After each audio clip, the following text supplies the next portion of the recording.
What is going on, New York Giant fans? Welcome back to another head coaching profile video. If you guys haven't already, hit that like button, comment, and subscribe. Turn on post notifications so you know when live stream pops you drops. Appreciate y'all coming back once again. So today's candidate, I believe this is the second candidate we're doing of the day, maybe more. But with that being said, it is Buffalo Bills offensive coordinator Brian Daboll. We all know that the Bills offense came off of a stunning performance against the Kansas City Chiefs. If the overtime rules were different, the Bills may have won. They may have been, able to possibly win that game. Or if the coin flip had gone to the Bills, they may have won that game. But with that being said, I kind of like the note, just overall before we get into the statistics and some of the other stuff as well, I kind of like the note that Brian Daboll left on. Now, I'm not saying he's going to become the head coach or anything, or he's leaving and stuff like that. Obviously, there are rumors that he is the favorite to become the head coach of the New York Giants. But you take a look at two different things, right? You take a look at Pat Shurmur's last game before he became the New York Giants head coach. You take a look at Brian Daboll's last game. Both were losses, obviously, or else we wouldn't have hired Pat Shurmur that early, and we would not have gotten the chance yet to hire Brian Daboll early. It would have to be after the Super Bowl or after the AFC Championship game had they made it. But Brian Daboll's offense scored 36 points. Obviously, the kicker had some things to do with it as well.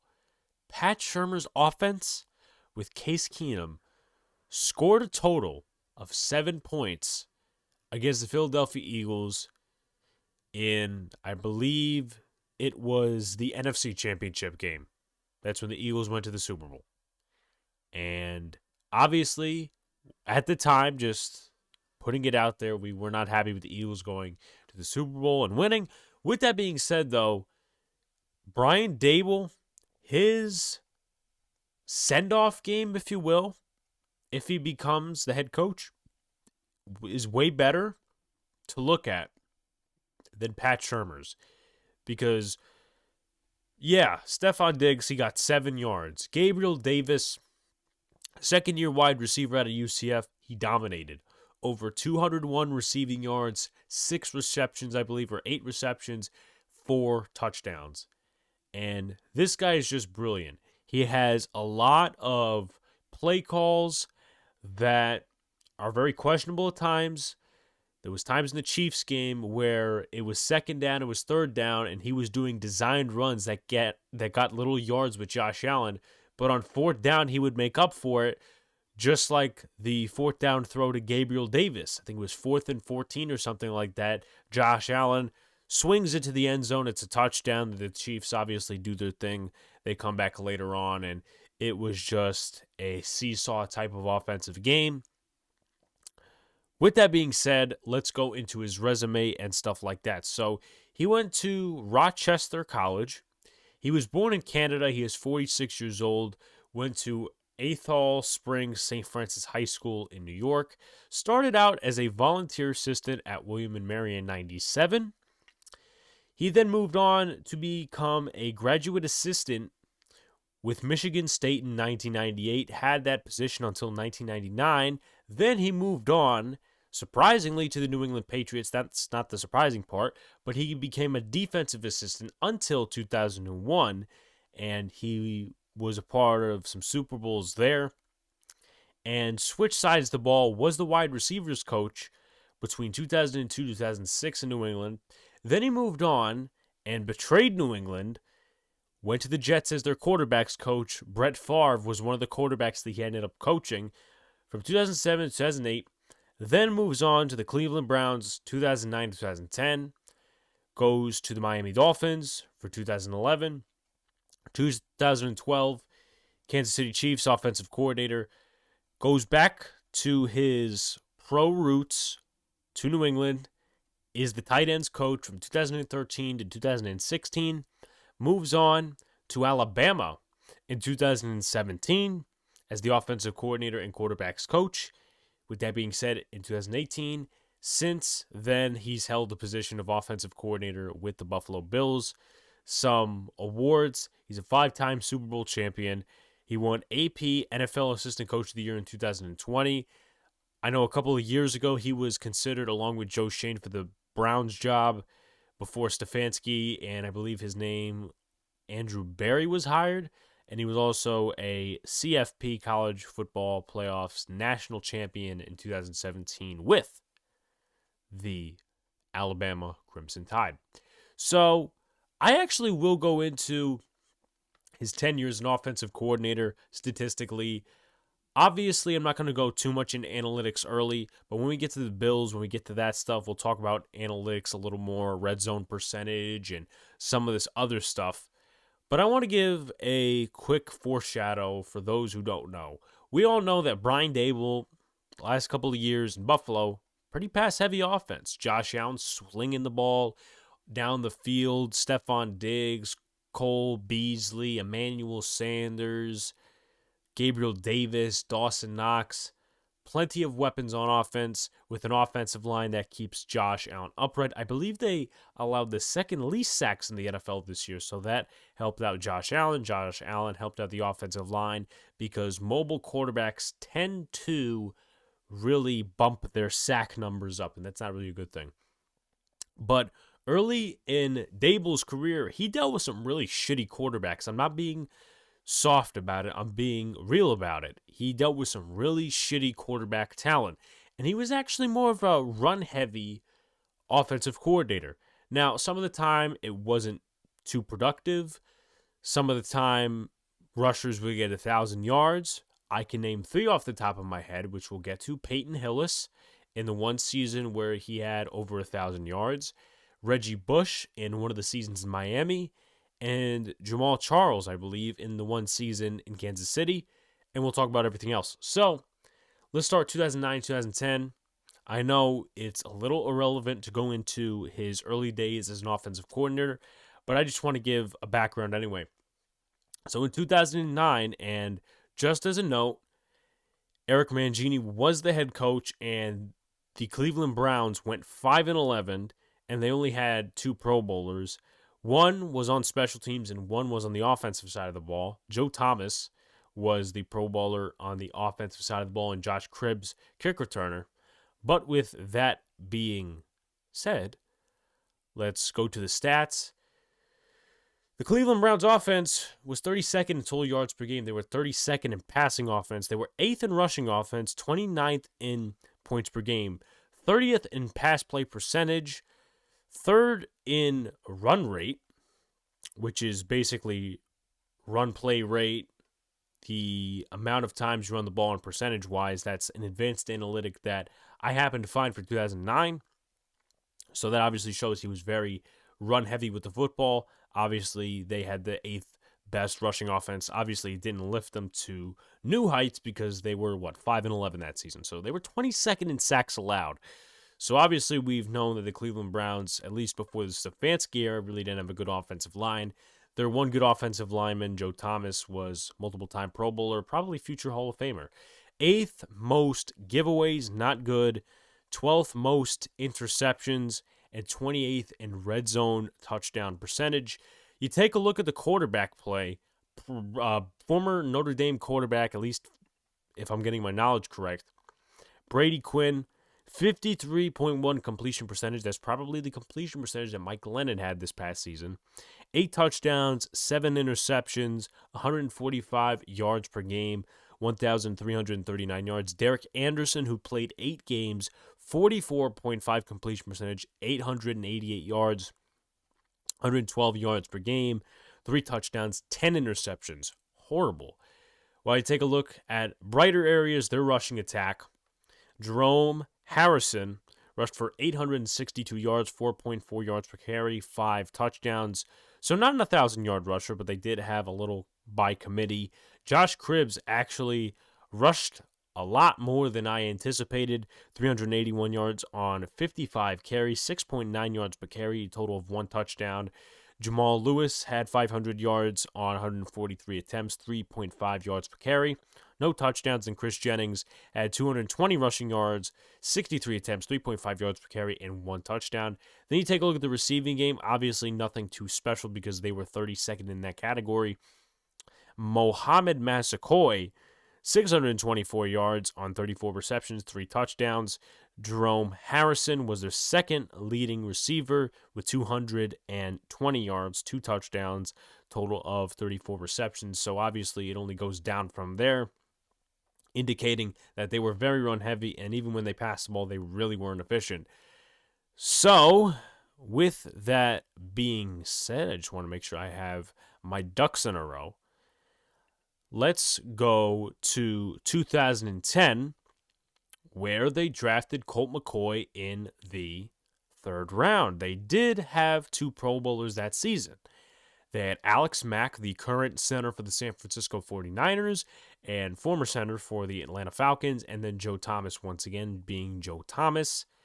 With that being said, drafting on the offensive side of the ball, they did draft Montario Hardesty out of the 2nd round. Colt McCoy, as I mentioned.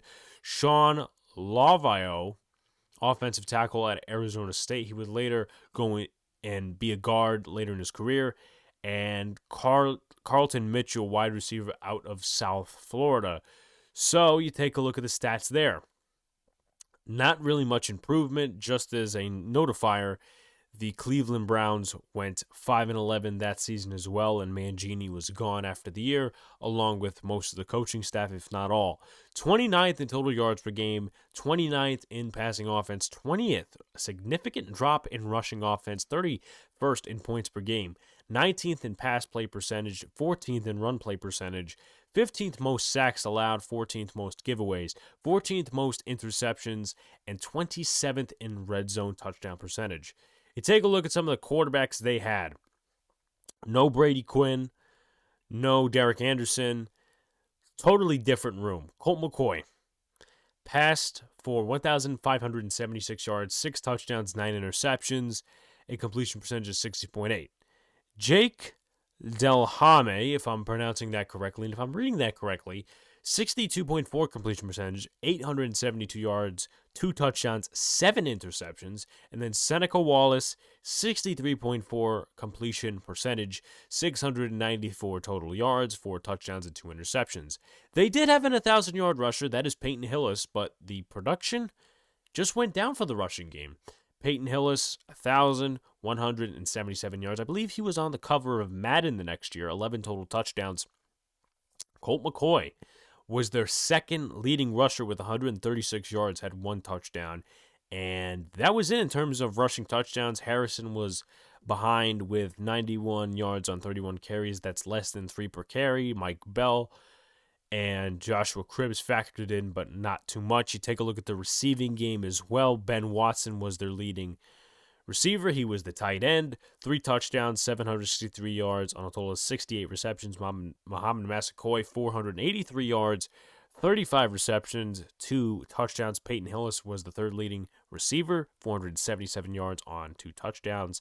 Total of 61 receptions. Then it went down the list with Stuckey, Evan Moore, Joshua Cribbs, etc., etc. So he was let go along with most of the coaching staff from the Eric Mangini era. So let's take a look at the Miami Dolphins, how their offense did in 2011 when Brian Daboll was hired as the offensive coordinator under Tony Sparano. Now, a fun fact that I didn't even know this till right now, Todd Bowles was the interim head coach towards the end of the season, 2-1 record.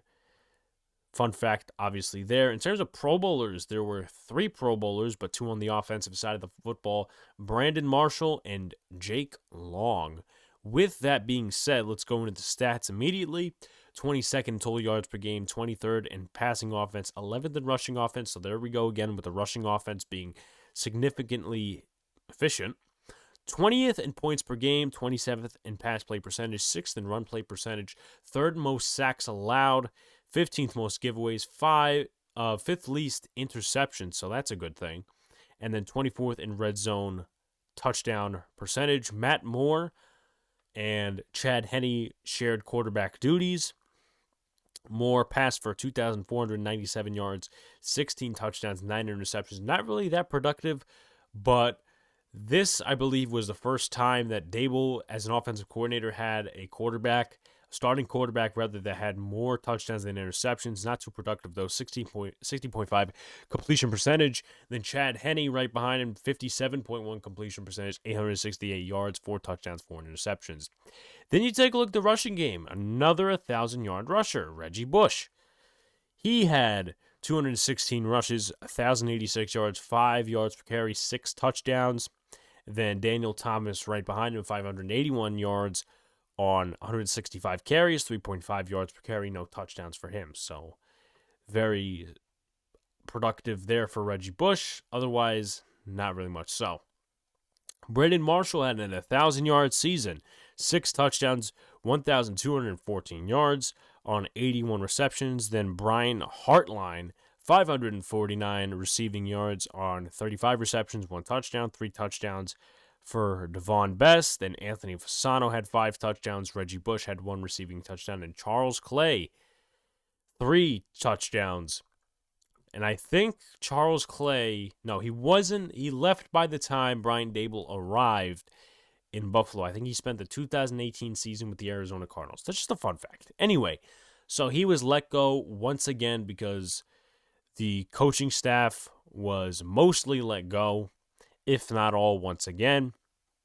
2012 with the Kansas City Chiefs, still very run-heavy, hired under Romeo Crennel, who later became the Texans defensive coordinator and had multiple positions across the NFL. I don't know if he's still in the NFL today, probably as an assistant or an executive. With that being said, I'm not too sure. Scott Pioli was actually the general manager, and I know a lot of Giant fans were not going to be happy if Scott Pioli was hired as GM. Giant Insider, the supposed beat reporters were campaigning for him. With that being said, I'm not going to rip on Scott Pioli because that's not the video. It's not the time for this. With that being said, 2012 with the Kansas City Chiefs, bad quarterback play all around once again. So stick to the running game, even though they went 2-14. 24th in total yards per game, 32nd in passing offense, 5th in rushing offense, 32nd in points per game, 29th in pass play percentage, 5th in run play percentage, 11th most sacks allowed, 1st most giveaways, 2nd most interceptions, and 32nd in red zone touchdown percentage. And he falls into the same team once again with Brady Quinn. Castle, as in Matt Castle, had a 58.1 completion percentage, threw for 1,796 yards, 6 touchdowns, 12 interceptions. Compare that with Brady Quinn, 56.9 completion percentage, 1,141 yards, 2 touchdowns, 8 interceptions. So really bad on that side of the ball. With that being said, you take a look at the rushing game. He gets Peyton Hillis once again, but he was not the lead rusher. He didn't get an 1,000-yard season. Jamal Charles did. 285 rushes, 1,509 yards, had a 91-yard rush. With that being said, that was the longest of the season. 5 touchdowns. Peyton Hillis had 1 touchdown on the ground, 309 yards, 85 rushes. Then Sean Drone, he actually was a Giant at one time in 2017 in the preseason. Had 2 total touchdowns, 233 yards on 59 total carries. You take a look at the receiving game. Dwayne Bowe, if I'm reading that correctly, led the receiving game, 801 yards, 3 touchdowns, 59 receptions. And Tony Maaki, 1 touchdown, 453 yards on a total of 33 receptions. Then Dexter McCluster behind him with 1 touchdown, 452 yards. Jamar Charles, Jonathan Baldwin, and Sean Drone behind them as leaders in receiving yards. Better I put it. So, obviously, a little bit of a intermission, a hiatus, because Brian Daboll, for a couple of years until 2017, was the tight ends coach with the New England Patriots, Rob Gronkowski being there, a couple other guys as well. So he won 2 total Super Bowls, 1 in 2016 and 1 in 2014. With that being said, let's go to his days at Alabama. And I have a lot of notable names to put on the list. With that being said, the way I'm reading this, and I'm not an Alabama fan, I really wasn't into college football at the time in 2017.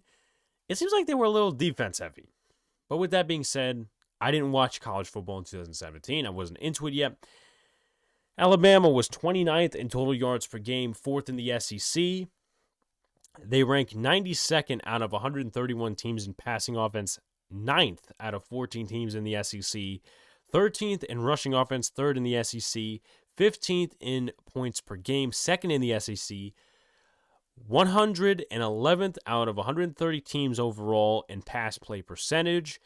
This had to do with big schools and schools that one of the sites I looked at chose in terms of 130 teams. Then their run rate was 63.29%. I didn't get the ranking there. With that being said, you take a look at some of the quarterback play. Hopefully I get this right. I believe Jalen Hurts, if I'm not mistaken, was the starter that season. I just want to make sure real quickly that he was the starter because silly me, I didn't put a name next to the stats. Let me just take a look real quickly. 254 attempts, 2,081 yards. Let's take a look and see if it matches. Yes, it does. Okay, so Jalen Hurts was the starter. He threw total of 17 touchdowns, 1 interception, 150.2 passer rating. Passer rating is blown up at the college level. 2,081 yards, 60.4 completion percentage, played in 14 games. You take a look at the rushing game, a lot of notable names. A lot.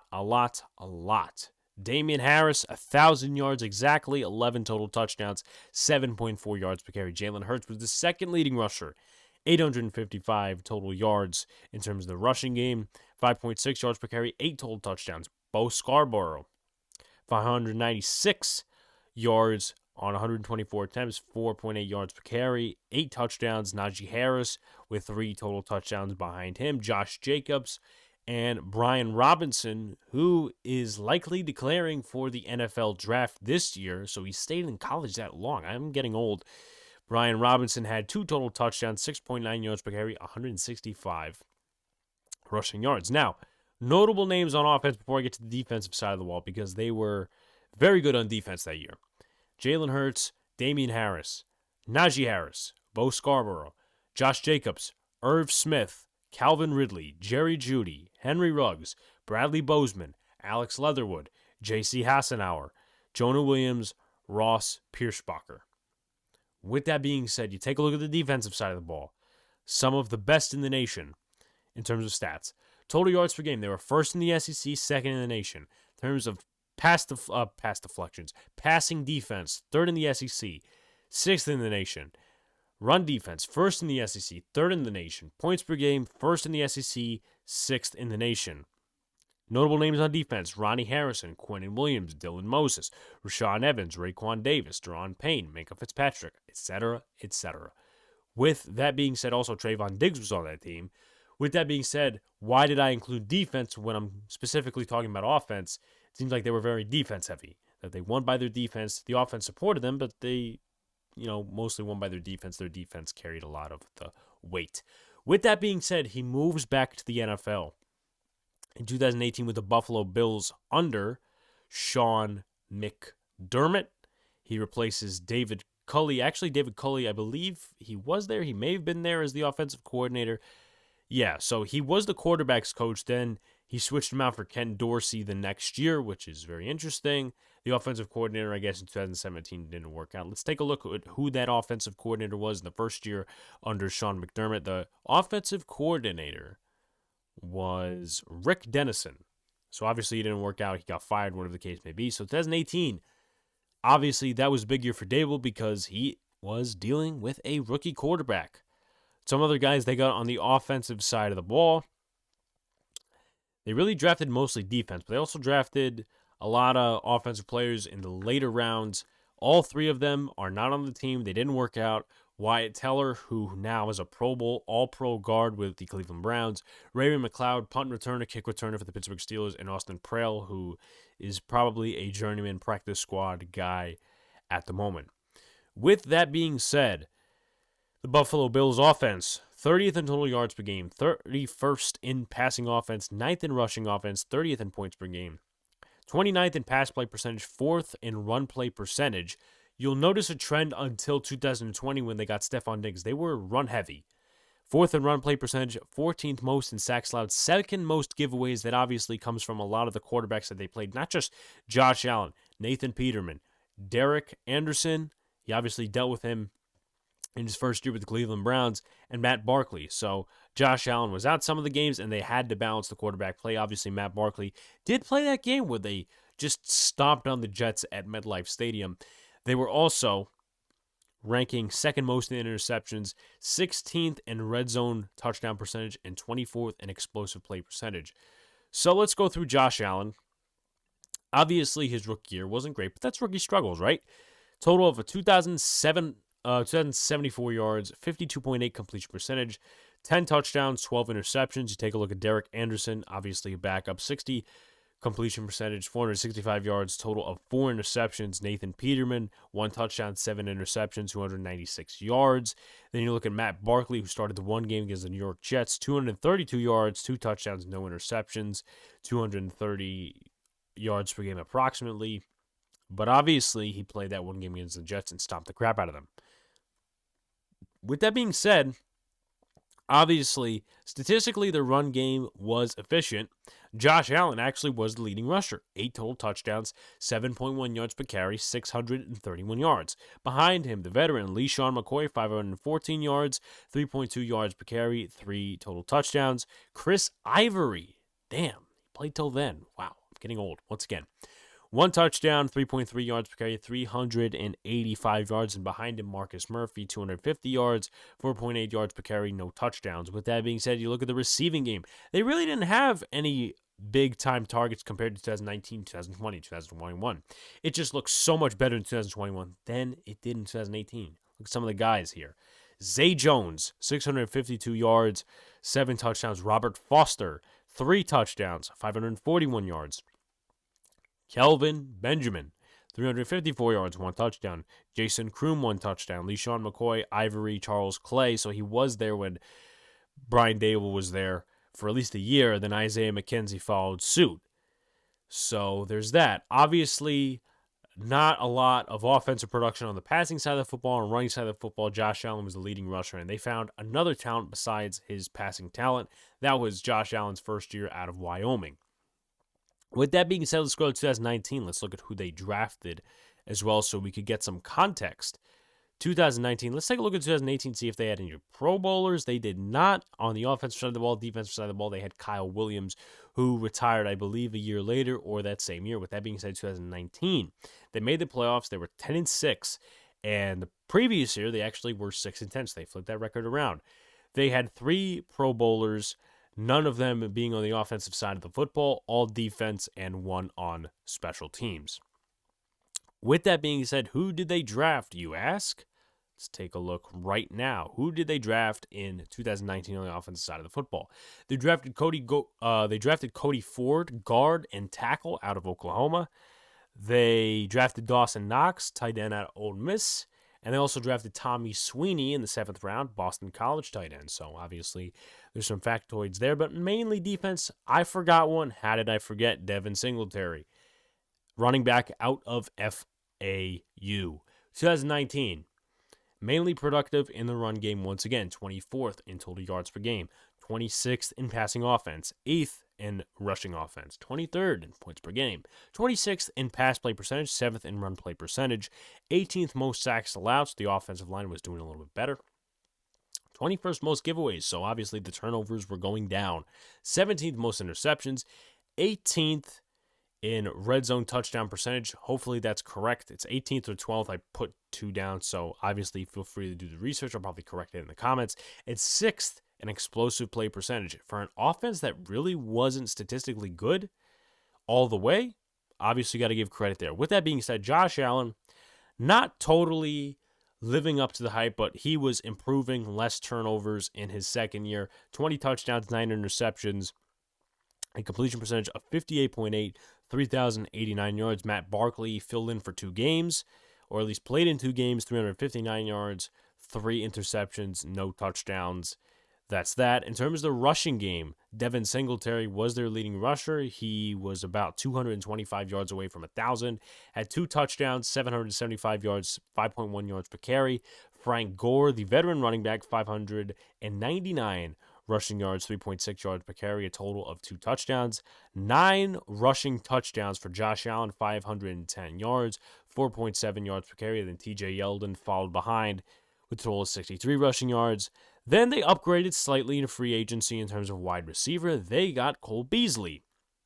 However, he was not their leading receiver. John Brown had a 1,000-yard receiving year, 6 touchdowns, 1,060 yards, 72 receptions, and then Cole Beasley had 6 touchdowns, 778 yards on a total of 67 receptions. Dawson Knox was the third leading receiver, 388 total yards, 2 touchdowns, and then Isaiah McKenzie and Devin Singletary followed suit. So that was pretty much that. 2020, the big year. Josh Allen steps up because, in my opinion, of one of many things. The acquisition of fellow wide receiver, veteran wide receiver, former Minnesota Vikings wide receiver, Stephon Diggs. With that being said, let's take a look at who they drafted. Zach Moss, running back out of Utah in the 3rd round. Quarterback Jake Fromm in the 5th round out of Georgia. Obviously not much of an impact at all. Wide receiver Gabriel Davis out of UCF in the 4th round. Isaiah Hodgins, wide receiver out of Oregon State in the 6th round, and that was pretty much it. Not much in free agency over the tenure of Sean McDermott and Joe Shane, because also, why did I forget Brandon Beam? With that being said, the Bills now, and even then, were not big spenders in free agency. Cole Beasley probably was their biggest asset in free agency. With that being said, 2020, take a look at the stats.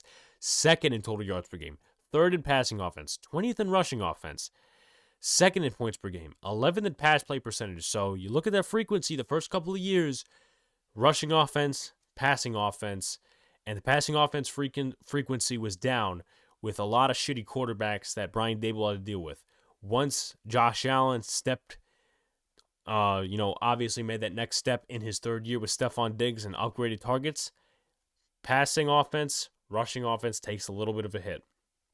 22nd in run play percentage, 24th most sacks allowed. The offensive line doing a good job, progressing year by year. 20th most interceptions, 11th most giveaways. So obviously that had to do a little bit with the run game, but also the amount of risk Josh Allen was taking, even though he only totaled 10 interceptions. With that being said, they were 7th in explosive play percentage and 12th in red zone touchdown percentage, which is a big area that the Giants need to improve in, whoever their next offensive coordinator is. Josh Allen in his 3rd year, 69.2 completion percentage, 4,544 yards, 37 touchdowns, and 10 interceptions. The Bills would be eliminated in the AFC Championship game, I believe. I'm getting that correctly. Hopefully I am. But with that being said, they were eliminated by the Kansas City Chiefs. Matt Barkley played a total of 5 games as well, 197 yards, 1 touchdown, 1 interception. With that being said, you take a look at the rushing game. As I mentioned, it took a little bit of a hit because the passing offense frequency went up.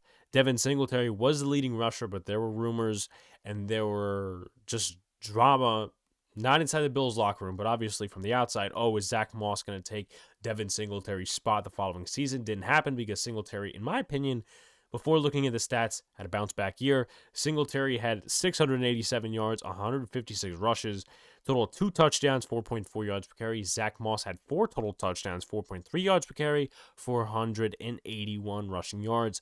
Josh Allen behind him, 8 total touchdowns on the ground, 4.1 yards per carry, 421 yards. You take a look, Stephon Diggs, immediate impact. 1,535 yards, 8 touchdowns on a total of 127 receptions.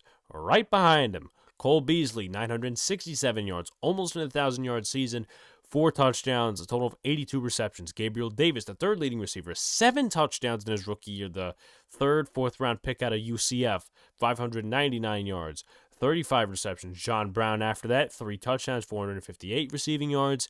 Then after that, Dawson Knox, 3 touchdowns, 288 yards. And then behind him by a couple of yards, but 5 touchdowns, Isaiah McKenzie. So that's pretty impressive. Let me see if they had any Pro Bowlers. They had 5 Pro Bowlers, and 2 of them were on offense. Josh Allen and Stephon Diggs. No surprise there. Also, someone who made the second team as an All-Pro, Cole Beasley. So, once again, offense, way up. They went 13-3 in 2020. And let's go to the next season. And obviously, they were eliminated this past round by the Kansas City Chiefs. Honestly, I would have been rooting for the Buffalo Bills had it not been for Brian Daboll possibly coming to the Giants as the head coach. I know I'm rambling here. I've been going on a little while here. With that being said, let's go to 2021. See who they drafted. They drafted Spencer Brown, offensive tackle out of Iowa. They also drafted Tommy Doyle, offensive tackle out of Miami, Ohio. And then they drafted Jack Anderson late in the draft, offensive guard out of Texas Tech. He would later go to the Eagles because he was cut. And currently he's with the Eagles on the practice squad or a futures contract, something like that. With that being said, 2021, 5th in total yards per game, 9th in passing offense, 6th in rushing offense. So 2 top 10 categories, mainly passing offense, rushing offense. Some of the most important. I'm not saying total yards isn't important. It is important. With that being said, 2 top 10 very important categories. All the offensive categories, if you go on a basic site like ESPN and you see total yards per game, passing offense, rushing offense, points per game, all top 10 categories. 3rd in points per game. 12th in pass play percentage. 22nd in run play percentage. 31st most sacks allowed. That's the second least in the NFL. 17th most giveaways. 8th most interceptions. Okay, you take more of a risk there. I'll take that. 3rd most in red zone touchdown percentage. And 12th most explosive play rate in the NFL. So, obviously, we talked about the frequency with the running game and the passing game with Daboll as an offensive coordinator, and then the talent just coming along with the Buffalo Bills. Finally, he's with a stable organization willing to give him and Josh Allen talent. Well, guess what? Yes, they're 22nd in run play percentage, but you know what? The consistency and the efficiency is there. We've seen teams like the Buccaneers, right? They don't run the football a lot, but when they do, they're a very efficient team. Devin Singletary had a bounce-back season, as I mentioned. 6th in rushing offense, obviously top 10 categories, and Josh Allen once again stepped up.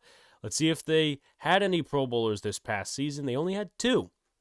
Deion Dawkins, offensive tackle, and Stephon Diggs. That's okay. Obviously, it's still remarks on the resume of Brian Daboll. With that being said, Josh Allen did throw more interceptions. Let me see. So he did throw 1 less touchdown, but he still had a good season. As one of the best quarterbacks in this league. Slightly toned down on the completion percentage, 63.3, 4,407 yards, 36 touchdowns, 15 interceptions. You take a look at the rushing game. Devin Singletary, 870 yards, 4.6 yards per carry, 7 total touchdowns. Josh Allen, 6 touchdowns, 753 yards, 6.3 yards per carry. And then Zach Moss, 345 yards, 3.6 yards per carry, 4 touchdowns. 125 yards from Matt Breida, 1 touchdown, 4.8 yards per carry. Then once again, Stephon Diggs, lead receiver, 1,225 yards, 10 touchdowns, total of 103 receptions. Cole Beasley, 693 yards in the receiving game, 1 touchdown, 82 receptions. Emmanuel Sanders had 4 touchdowns overall, 626 yards. Dawson Knox, he was the 4th leading receiver, but had 9 total touchdowns, and Gabriel Davis, the 5th leading receiver, had 6 total touchdowns. So obviously, it's a little bit fluctuating, right? The top of the receiving list in terms of yards, they have less touchdowns, unless you're Stephon Diggs, and then you go to the bottom, Gabriel Davis, Dawson Knox. That kind of gives you the feeling, if you're into statistics, analytics, and common sense, that, hey, that might be in the red zone, or just maybe an explosive play. With that being said, that offense succeeded in 2021, and especially within the last 2 years. So, as I mentioned, 2 Pro Bowlers, not Josh Allen, but Deion Dawkins and Stephon Diggs. So, final thoughts. I've mentioned this before. I will mention it again, and I'm proud to mention it again. I want Brian Daboll as the offensive-minded head coach for the New York Giants. I know some of you were worried. Ben McAdoo, he was offensive-minded. Pat Shurmur, he was offensive-minded. Well, here's the thing. Brian Daboll, very creative, very innovative. I'm not saying Daniel Jones or any of the quarterbacks that we end up drafting in the next few years are going to be like Josh Allen. There's a chance, but maybe that chance really isn't that high. With that being said, very creative, very innovative, very much in today's game. Because the Giants, the last 2 years with the offensive system, they were trying to go old school. Brian Daboll is more of a new school guy, and he is younger. He is a younger offensive mind. That's obviously going along with the trend across the league of Kevin O'Connell and Mike McDaniel. Those guys are still in their 30s, 40s, not 50s and 60s. That's why the NFL is getting much younger, and they're getting much more innovative in terms of passing the football. And once again, obviously, at the first point in his coordinating career, Brian Daboll was very run-heavy with shitty talent around him. Well, guess what? He comes to New York. Maybe Saquon Barkley, maybe. I'm not saying he will. Maybe he has a bounce-back season in his second year back from the ACL with a good offensive line built by Joe Shane and the front office, anything he reconstructs there. So there's a lot of hope. There's a lot of results that need to be seen by Giants fans before fully buying in. But Brian Daboll is my number one head coaching candidate. His prove-it game was much better than the prove-it game of Ben McAdoo and Pat Shurmur combined. Pat Shurmur, his team got blown out. Okay, they scored 7 points on offense. Brian Daboll, the defense obviously couldn't really keep up. It was a total of a one-possession game in the end. It was 42-36. The overtime rules, we could have 20 million discussions about it, but they scored 36 points. Yes, Stephon Diggs had 7 receptions. Gabriel Davis. Imagine if that was Darius Slayton. Imagine if that was some of the other guys that we could have picked up, we could have had. We would have been so innovative, so not passive, but so just in the new age of football. And I will say this. Obviously, the 49ers are excluded from this. But pass-heavy teams who have balanced offenses. And sure, the other side of the football can either be good or it could be great. It could be average.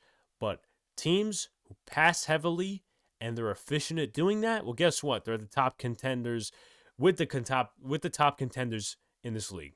The Rams. The Bucks before they got eliminated. The Packers before they got eliminated. Obviously, I said exclude the 49ers. The Cincinnati Bengals, they do run the football, at least I think, well with Joe Mixon. The Chiefs, they've balanced offenses. Once again, exclude the 49ers. But there's a difference between a ceiling of 9 to 10 wins and a ceiling under Brian Daboll or someone like him of 10, 11, 12 wins. If you hire an experienced defensive coordinator, then you don't need to worry about that side. If you hire Don Martindale or a former head coach like Vic Fangio, I don't know any other names are out there. If you keep Patrick Graham, you won't have to worry about the defensive side of the football that much. You just need to worry, okay, we need to get talent in here, and we need to get an offensive coaching staff in here. If he hires Ken Dorsey, I'm all for it. If he hires somebody like Clint Kubiak, who is currently available as of right now because the Vikings have not hired a head coach, was the offensive coordinator the last year, 2 years in Minnesota. Obviously, that was a top 10, top 15 offense. Not like Buffalo, but top 10, top 15. That's obviously an option. But with that being said, I would be very excited, but I would also have to wait and see the results if Brian Daboll is named the head coach. He is my number one coaching candidate. And this is not, you're very top-heavy with your list. Well, yes and no, because yes, Brian Daboll is my number one. But there's not a lot of attractive candidates out there that I feel, okay, well, this guy has to be number 2 on my list. It might be Brian Flores. It might be Dan Quinn. I don't know. I haven't made up my mind because there's not a lot of attractive names. At least the ones that the Giants have pulled in. And across the league, you're not really attracted by some of these names. Lou Anarumo, Todd Bowles. I mean, he could probably go for another head coaching job, to be honest with you, because he had a really shitty team with the Jets, and I don't know that he was put in the right position. But that's obviously going to be another episode. Byron Leftwich is also a candidate, but I think we're way too much into head coaching interviews and second head coaching interviews already to be interviewing Byron Leftwich. But obviously, that possibly could be another option. I've heard from Tampa Bay fans that he's a horrible play caller, and the talent really uplifts the bad play calling. But with that being said, guys, tell me what you think of this video. Tell me what you think of the breakdowns of the 10 years of the past head coaching candidates, the profile, stuff like that. Peace out, guys. See you later. Stay cool. Don't forget to hit that subscribe button, that like button, and comment below.